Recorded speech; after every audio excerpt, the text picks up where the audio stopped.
Hi all, welcome and welcome back to my channel. In this video, I have some terrifying stories to share with you that'll have you sleeping with one eye open if you have young teens at home. I'll start in San Antonio, Texas, where police say they received a 911 call around 6 p.m. on December 28th of 2023 about a stabbing that occurred on the 11,000 block of Talon Run. As police raced to the scene, one of the responding officers was involved in a four-car crash in an intersection that sent two adults and a child to the hospital with serious injuries. The officer involved reportedly walked away without injury.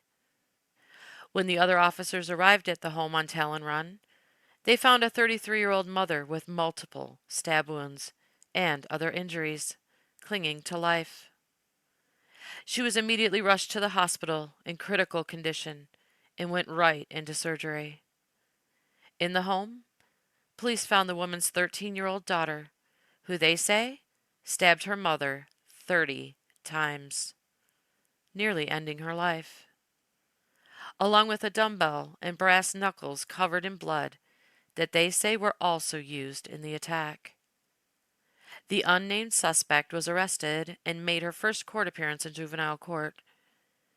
There hasn't been much more information given about her charges or anything else, but they're probably waiting to see whether her mother survives the vicious attack or not before they announce her charges.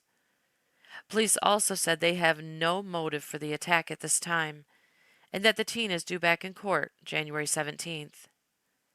Then, I read something I thought was quite interesting. Since the suspect is considered a minor, her name hasn't been given, and photos of her in court have her face blurred or are of the back of her head. But one news outlet reported that she appeared in court with her hair in pigtails, and she had a look of innocence about her, which might be natural because she's so young, or might be her defense attorney's idea to make her appear as though she wouldn't be capable of committing such a brutal attack on someone, especially her own mother. But hopefully it's going to take a bit more than cute pigtails and an innocent face to convince the court that she had nothing to do with it, when police say she was the only other person in the home at the time of the attack. 13-year-old girl is in court today here in San Antonio, accused of stabbing her mother more than 24 times. It's a story we first told you about last week. News 4's Christina De Leon has been following that case. She's got more now on the girl's first hearing. We can't give you her name since she is a juvenile, but the 13-year-old is facing charges for stabbing her own mother in a brutal attack. Handcuffed with a blue prison uniform on, this 13-year-old with pigtails stood before a juvenile court judge this morning. You may remember it was last Friday. The teenage girl is accused of stabbing her 33-year-old mother 30 times. We're also learning during the hearing, the court also heard about how deputies found bloodied brass knuckles and a dumbbell that were also used in this violent attack. The girl's mother was taken to the hospital and rushed into surgery. At last check, she was listed in critical condition.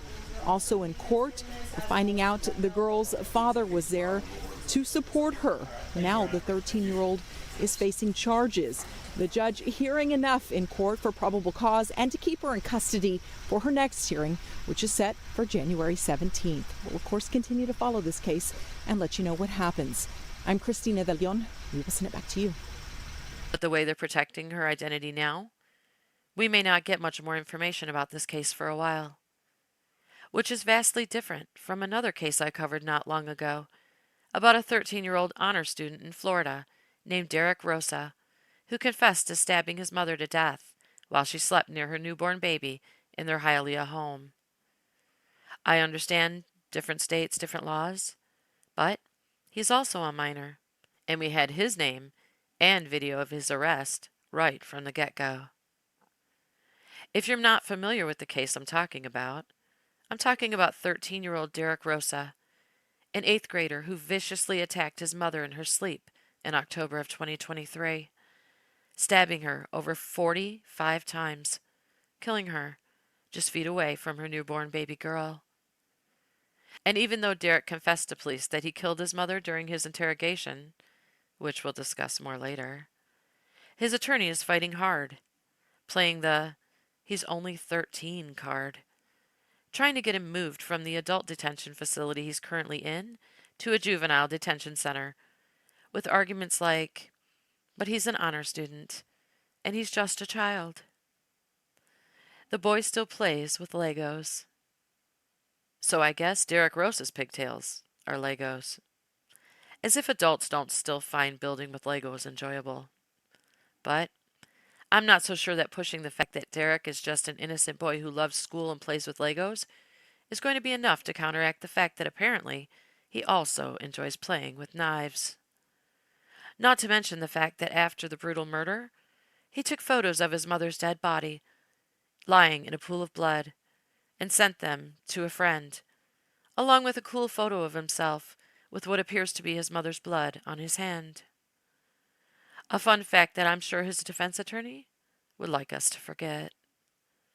But, to be fair, and I'm nothing if not fair, Derek has never provided a motive to police for the brutal killing of his mother either, which you'll see later on when I play his police interrogation, in which you'll see that sweet, innocent little boy who loves school and, my God, folks, still plays with Legos, have no problem detailing how he brutally murdered his mother, but somehow knows to ask for an attorney to shut down the interrogation when he's asked why he did it. So, maybe in both these cases, these young teens were victims of horrible abuse. We don't know yet. And we won't know unless they start talking or until it comes out at their trials. Which, of course, we hope is not the case. But, if it was, I'd imagine they'd be screaming it from the rooftops to try to justify what they've done. But they're not. Not that's being reported anyway. And that could change, of course, especially in the San Antonio case, where they aren't giving many details out at all. But why not tell police right away, if that was their motive? Derek Rosa certainly was in no hurry to tell police that was his motive during his interrogation on the night of the murder. And I haven't heard him allege abuse against his mother, or his stepfather for that matter, who was conveniently not home at the time of the murder, since his arrest back in October. And when I say conveniently, I'm not implying that his stepfather had anything to do with the planning or putting Derek up to killing his mother. I say it because Derek attacked his mother in her sleep, when she was least likely to be able to defend herself from an attack she didn't see coming. And there wasn't anybody else in their home at the time to stop the attack either. Just good timing on Derek's part? Sure, why not? But to be fair, by the time his mother woke up and realized she was being attacked, she was more than likely already wounded so badly that she wasn't even able to defend herself from the rest of the 46 stabs to her body that were still to come. Because as you'll also hear during his interrogation, he started by stabbing her on both sides of her neck, hitting arteries that, as Derek so eloquently put it, caused her to bleed out pretty quickly, leaving a pool of blood on the floor. Which would have supported the argument that he was such a good student in school, because he obviously paid attention when learning the parts of the body in health and biology class, if it wasn't for the searches later found on his computer. The lead detective investigating the murder of Irina Garcia testifies during a hearing for her son and accused killer, 13-year-old Derek Rosa. Yes, on October 12 at 6 p.m., he did make searches on Google. Okay. He typed in the word, the carotid artery image diagram. What is the best place to stab someone? Is a small knife good for killing? Another fun fact that his defense attorney would love for us to forget, I'm sure. But I'm not so sure it will be easy for his defense attorney to get us to forget the absolutely emotionless and carefree demeanor of their 13-year-old client, while he confesses that he killed his mother just hours before and provides the gruesome details of how he did it during his police interrogation. Let's get into what happened tonight. Were you Do you communicate with people over the phone? Were you talking? Tell me what happened tonight. Tonight? Yeah. Well, at around like 10, I went to bed. Okay. My mom did too. Is that your regular time? Like 9? yeah. Okay. You guys explain to me about the apartment. You have your own room? Yes.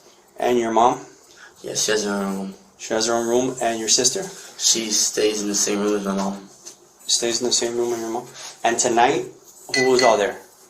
Me, my mom, and my sister. Okay. So you went to sleep around 10? Yeah. Okay. And then what? I woke up, I went to the kitchen. I grabbed one of the kitchen knives, and then I went to her room, and then It's okay, you can say it. I killed her. You killed her?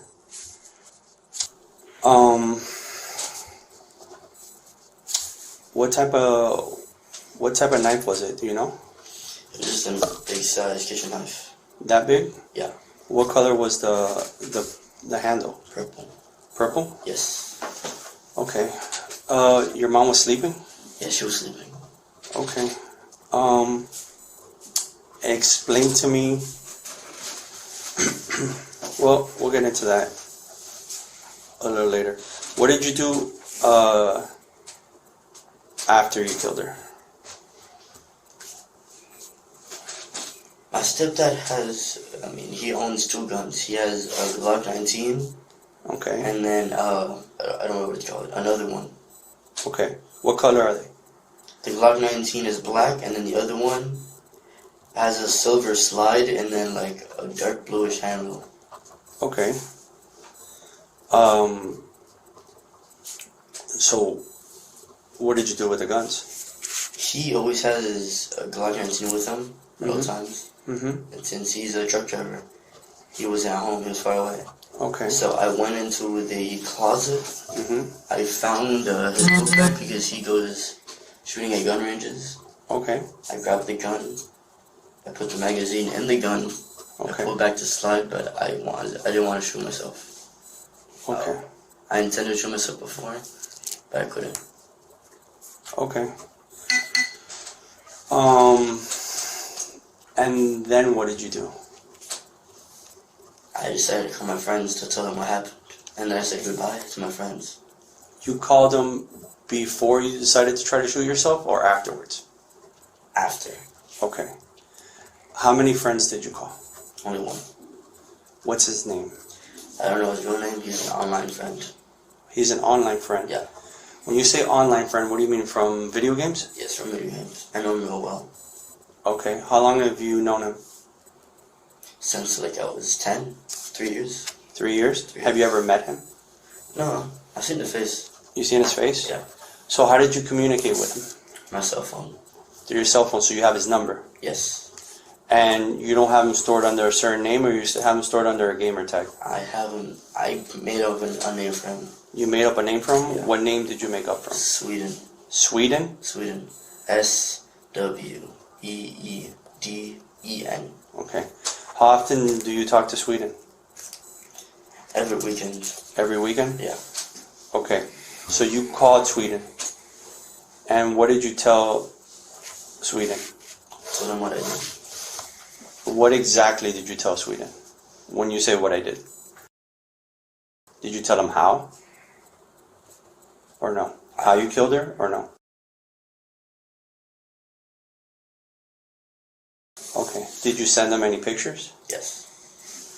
How many pictures did you send them? I sent him 2 of my mama and 1 of me. Did you... What did he tell you? He said he couldn't believe it. Okay. Does Sweden live down here in Florida? Real far? Yeah. In America though. In America? Yeah. Okay. So then you hung up the phone? I said goodbye. Okay. And then what did you do? I was going to show myself, but I decided I didn't want to do that, and I called 911. Okay. And what did you tell 911?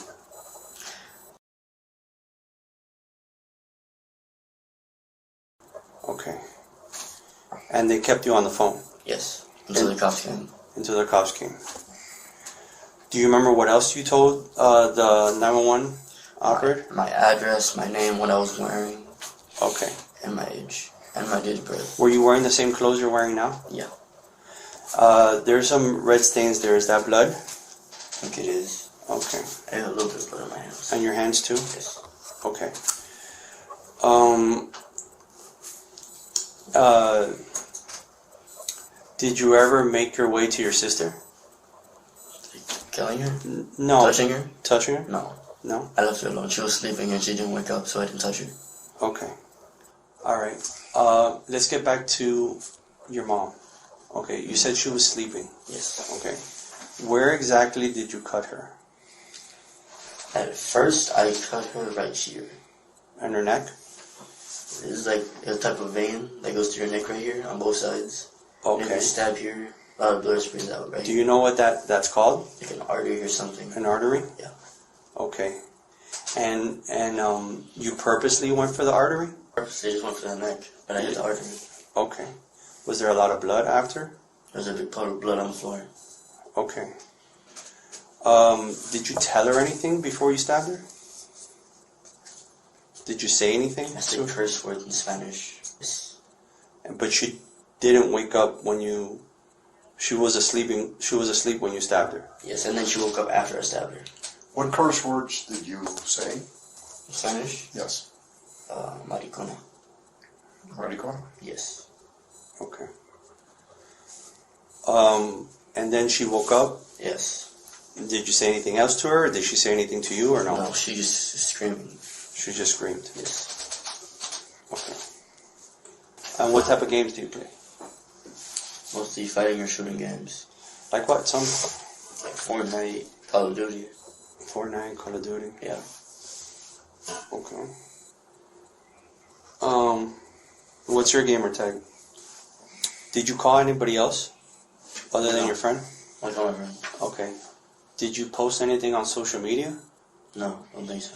Oh. No, I did not. Okay. Do you have social media? I have Discord.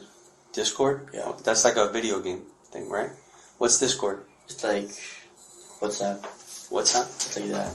Okay. That's Discord, D-I-S-C-O-R-D? Yes. Okay, do you have Instagram? No. No? No. Do you have WhatsApp? Yeah. Okay. And you don't have Facebook, right? I have Facebook. Okay, Derek, D-E-R-I-K? No, D-E-R-E-K. I'm sorry. Derek, space Rosa? Yes. Okay, but no, nothing in between, just a space. Yeah, the only space. Okay. How old are you, Derek? 13. And what grade is that? I forget. 8th grade. 8th grade? Yes. Okay. Did when the police got there, did you say anything to the police? That you I remember? asked about my sister. You asked about your sister? They said who was in there. I said my sister. Okay. Did you say anything else? I don't think so. Okay. So you were about to tell me the why. Why did you kill your mother? Do you know? Do I have to say it now? Yeah, get it off your chest. Absolutely. I can wait for a lawyer. Okay, at this point, you want a lawyer? Maybe not. We can't. No, listen. Just so you understand, okay?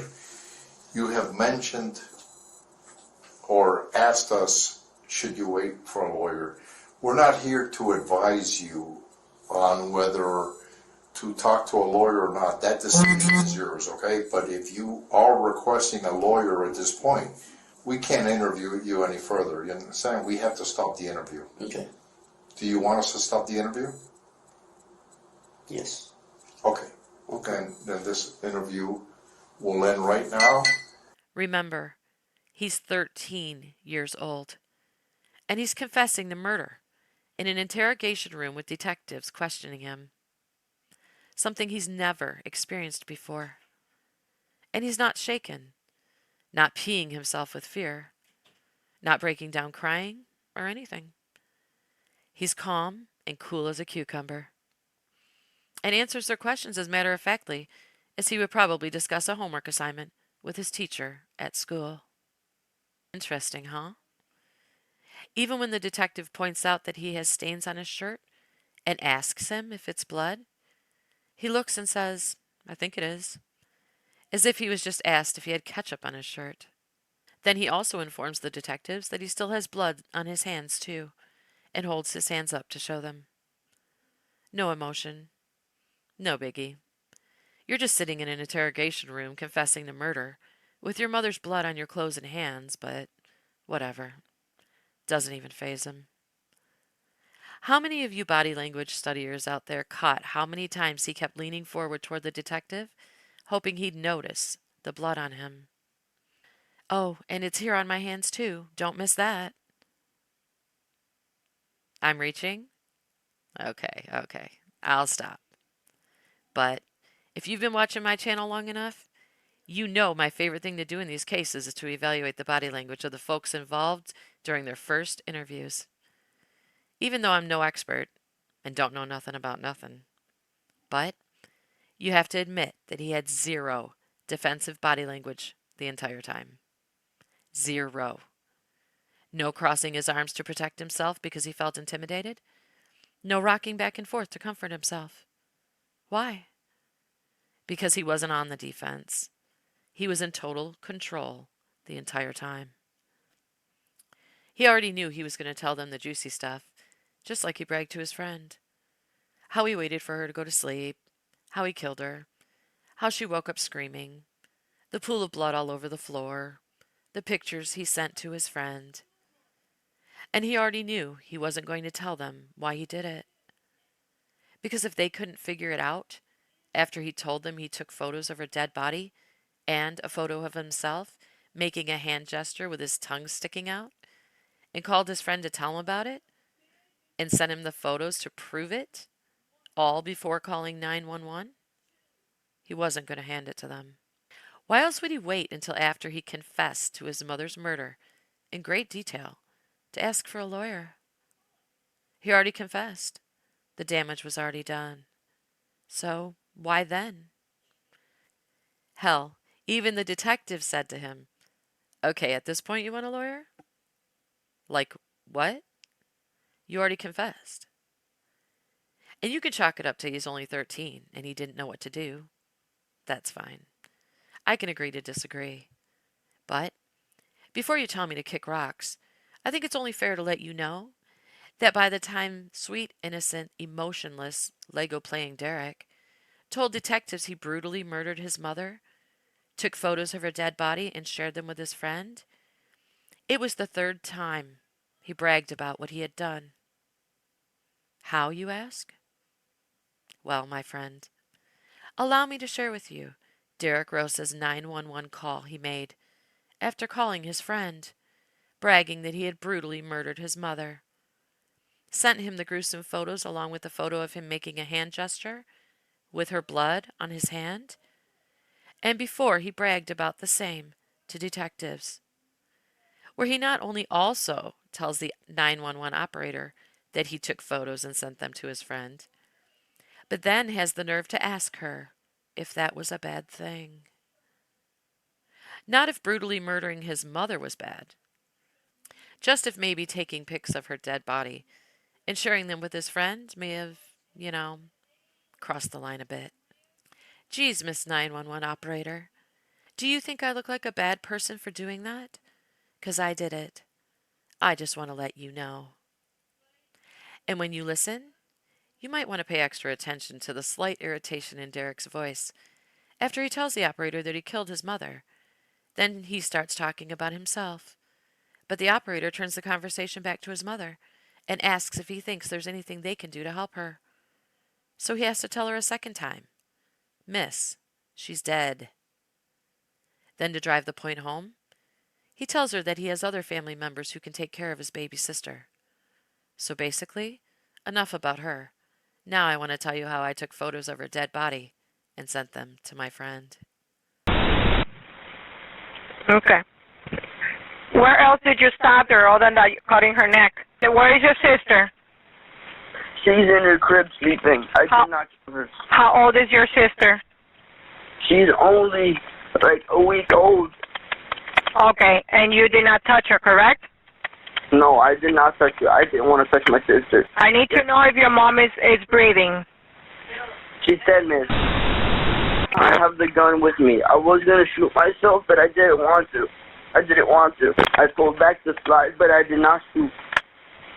I need to know, do you think we can help your mom? Miss, she's dead. I have more family members. They can take care of my sister. I took pictures and I told my friends about it. Was that bad? You told who about it? My friends. Your friends? Did you send pictures to your friends of what you did? Yeah. I didn't delete the pictures off my phone, but I sent them to him. And I told him that I was sorry, and then I stood by. I'm okay. I'm really sad. I'm really sad. I understand. We're here to help you, okay? We're going to help you. We're going to help your sister, okay? Do the police want him to state his motive? Absolutely. But in all honesty, they've had his motive since he placed his 911 call that night. It doesn't get much clearer than that. And it was only reinforced by his desire to brag to police about what he did, showing no care, emotion, or remorse for what he did. But if you're still itching to tell me to kick rocks, you're welcome to. But, not gonna lie, I'll always wonder why, if Derek knew his stepdad kept guns and ammunition in his closet. You know, the gun he told police he loaded because he was going to shoot himself, but then decided to call his friend to brag instead. And he wanted his mother dead so badly. Then why didn't he just put it to her head and pull the trigger? Why did he choose instead to stab her 49 times with a large kitchen knife so she'd wake up screaming, seeing her son standing over her, killing her, until she bled out all over the floor, no doubt trying to escape the attack? Why watch her suffer? And why such a brutal attack? Call it reaching, but I'd say it makes for better photos. And I'll always wonder where the photos went from his anonymous friend's phone. And if you haven't heard enough from me yet, I have one more. Police in Miramonte, California say they received a frantic 911 call on December 27th of 2023 from a 14-year-old boy who told them a man broke into his family's home and killed his parents and badly wounded his 11-year-old sister. When police arrived on scene, they found the boy's parents, Lu Yang and Si Vang, deceased, and their 11-year-old daughter badly hurt. She was rushed to the hospital with life-threatening injuries as police investigated the scene, and they say it didn't take long for them to realize that a break-in never occurred. They said the 14-year-old boy's story wasn't matching the evidence on scene, which made him their prime suspect. The 14-year-old and his 7-year-old brother were the only two in the home that didn't sustain any injuries. Police didn't say how they believe the teen killed his parents or seriously wounded his sister, other than they believe multiple weapons were used. The 11-year-old daughter is expected to recover, and she was able to identify her older brother as her attacker. 2 Miramonte parents are dead, killed in their rural home during a violent incident this holiday week.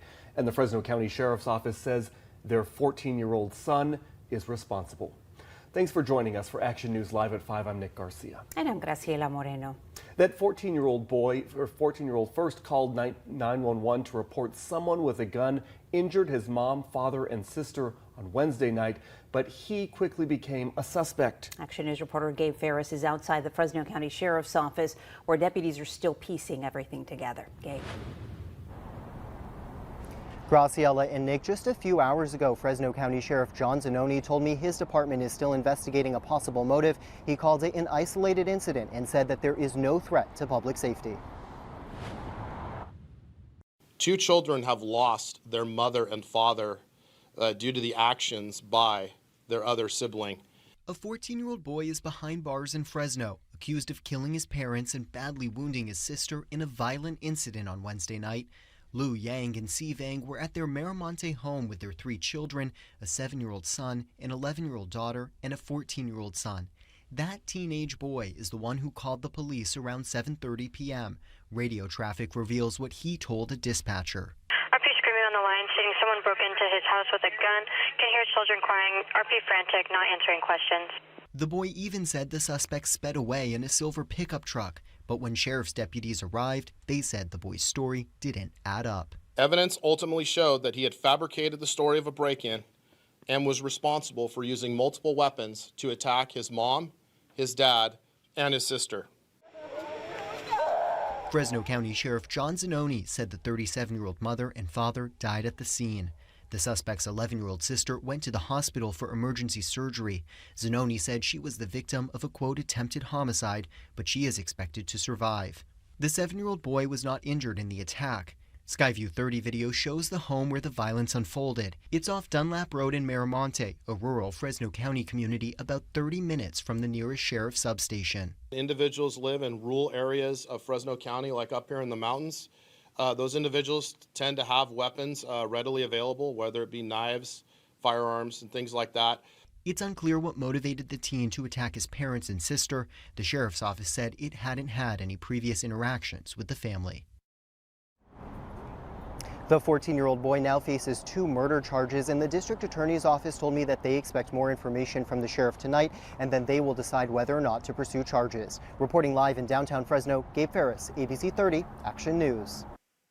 Police held a press conference detailing what they found in that home on that awful day, which I'll play for you at the end of this video. But first, I want to thank you for taking the time to listen to these horrific stories, and to say that I'll be praying for the loved ones of the victims involved. Stay safe out there, and here is the press conference. Good afternoon. Thank you for being here. John Zanoni, Sheriff of Fresno County.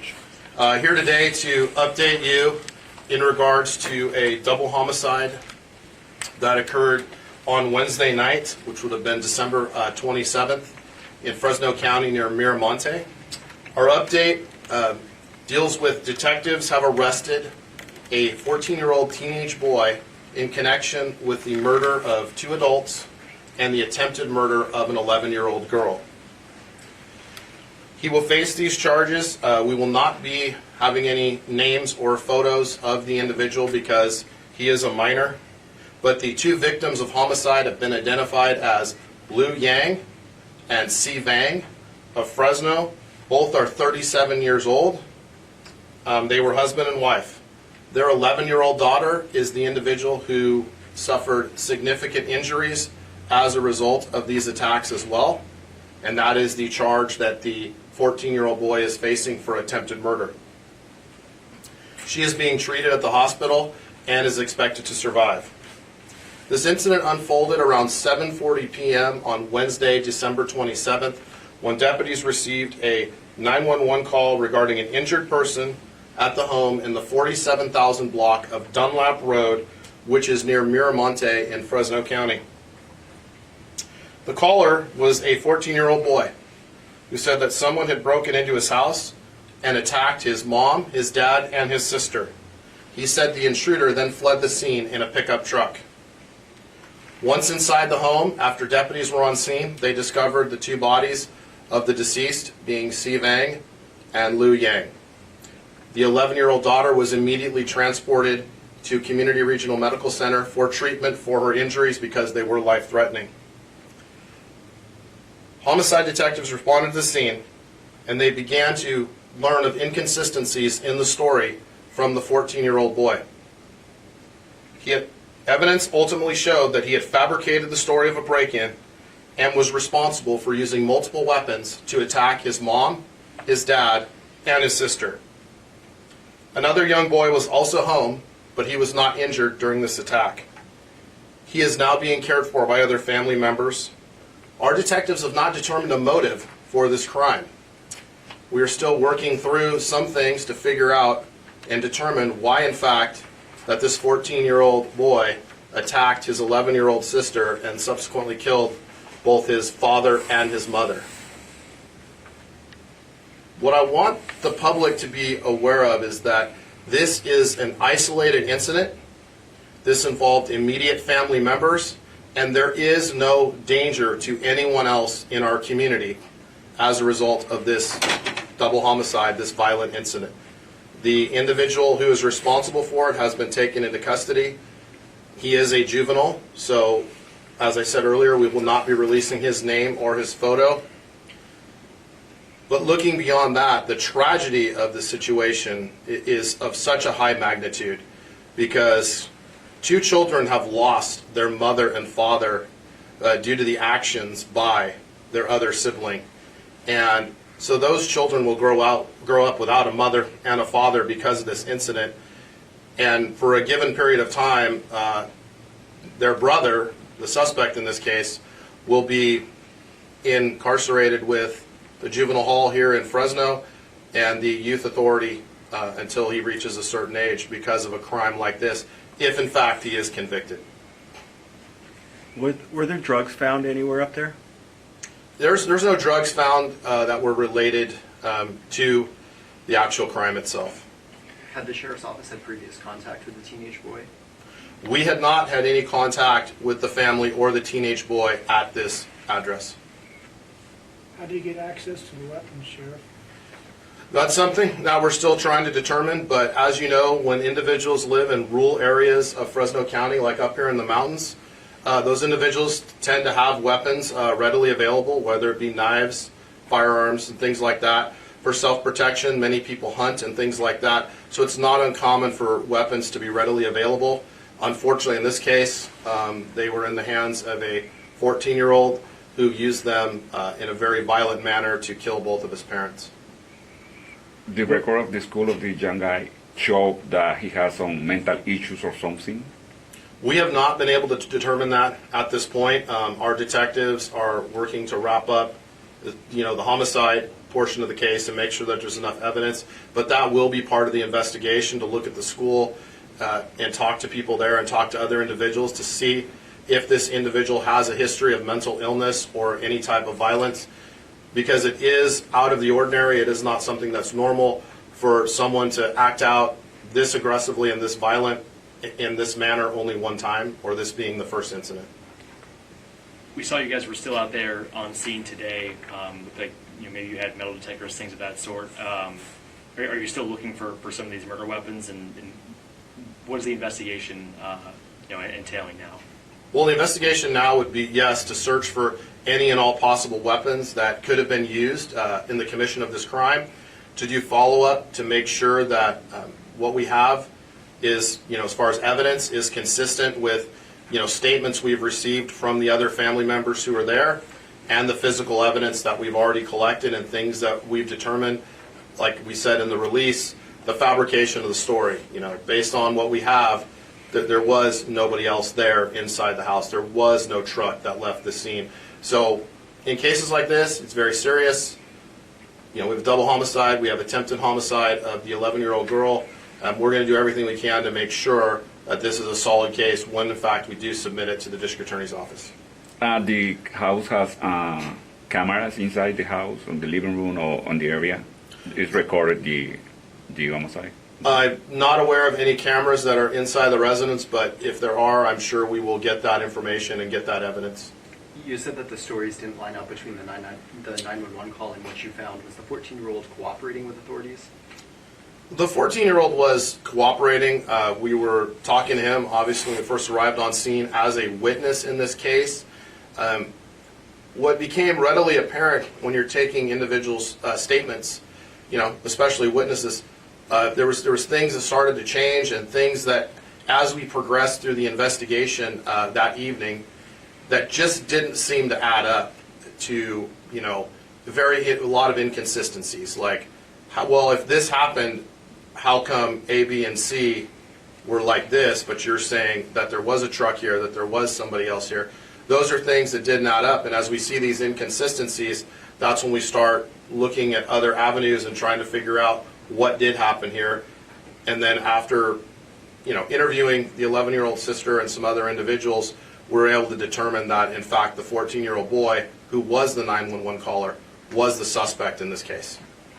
And Sheriff, if you can say, what I know you said multiple weapons. Can you say what methods were possibly used in these homicides?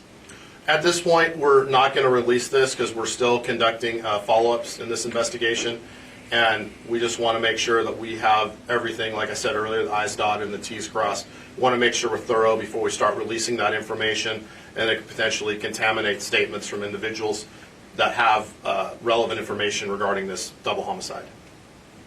That area is very rural. How far away is the Sheriff's Department from there, and does it take a while to get to those areas in a normal case? Well, so as you know, Fresno County is 6,000 square miles. That area is, I'd say, probably 15 miles or so from the Squaw Valley substation that we have. But we do have a deputy assigned to patrol that area. At the time the call came in, there were 2 deputies that were on duty up there in Area 4 on the south side of the mountain.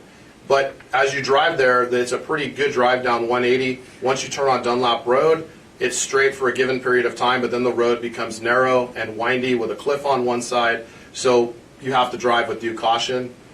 But we're used to that. That's how we respond to a lot of these calls in our mountain communities. Those are some of our biggest areas geographically that we have to cover the most area to actually get to calls. Do you know how long the family has lived in that house? Are they renting? Do they own? Do you know any of that? I do not have that information at this time. That other young boy, what was his age and how was he related to the family? Okay, he's 7 years old, and he is one of 3 children from Liu Yang and Si Vang. So he is a brother to the suspect, and a sister to the attempt. I'm sorry, and a brother to the attempt homicide victim, the 11-year-old girl.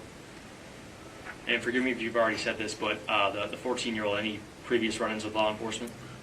Not as far as we can tell based on our initial investigation. We haven't seen anything related to contacts with law enforcement, mental health, or anything that would lead us to believe that he had tendencies for violence. You said it was an attempted homicide against that 11-year-old. Any reason to believe another attempted homicide against that 7-year-old boy? He was not injured, and taking his statement, he was not attacked by his 14-year-old brother. So at this point, that's another thing. We're talking about motive. We're trying to figure out why mom and dad, why the sister, why not, the 7-year-old brother. Maybe it's because it's his little brother. Maybe he felt like he was protecting him. I don't really know, and I don't want to speculate at this point until we get all the evidence and all the facts. What about who's taking care of the 2 surviving children? I believe the 11-year-old is still in the care of hospital staff. She's still at the hospital. And the 7-year-old boy is being cared for by family members at this time. How severe were the wounds for her? The wounds were very severe. At one point, we were looking at medevacing her out via life flight. Unfortunately, in that area, it's very difficult to get a helicopter up there based on weather conditions and nighttime and everything else. So a decision was made by emergency medical staff to drive her to the hospital via ambulance. But she was in critical, serious condition, and we were unsure if she was going to make it when she was first transported. But thankfully, great staff at the hospital here, amazing doctors, and she is expected to make a full recovery. Cool. Any other calls of service to that house before? No, we have not found any calls for service in our records. Any message for the community, for the parents who has weapons on their house, and probably the kids, they're not really good kids at the moment? What would you say? Well, the message to the community is, for one, I want to make sure everybody knows this is an isolated incident. No one else is in danger. This involved immediate family members. It is extremely tragic. It's so sad, even though we have made an arrest, those 2 other children have lost their parents forever, and they're at 7 and 11 years old. That's a very, very traumatic thing to have to live, from this point forward without your mom and dad. But what I can tell parents is, if you have young children in your homes, lock up your weapons, keep them safe, or at least keep the ammunition separate from the firearms if that's the case. Or if you have weapons like knives and things like that, make sure that they're in a place, or kids know how to use them safely. Obviously, we all have kitchen knives and things like that can be used as deadly weapons. And those are things we leave on our counters, inside a butcher block, or in a drawer.